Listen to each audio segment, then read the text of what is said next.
Катагурума. Катагурума е техника, при която противника се повдига над глава за хвърлянето. Както виждате, хвърлянето се изпълнява чрез премятане на противника надолу към върха на крака ви. В катагурума хвърлянето може да се изпълни в разни посоки след повдигане на противника. В този случай противникът е хвърлен отпред. Предполага се, че това хвърляне е било често употребявано в ранните дни на модерното джудо. В това изпълнение на катагурума, тялото на противника се дига високо и хвърлянето се осъществява чрез накланяне назад.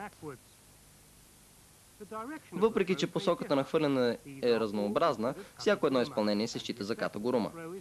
И последиците от хвърлянето са очевидни.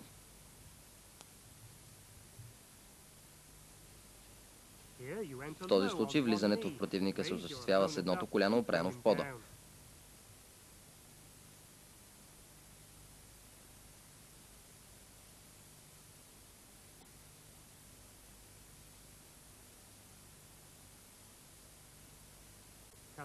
Една от формите на изпълнението на катагурума е тази.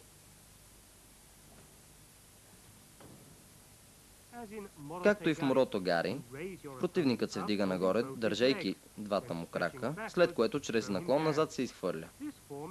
Тази форма на изпълнение е много рядка в наши дни, но очевидно е била една от основните стари техники в джуджуцу.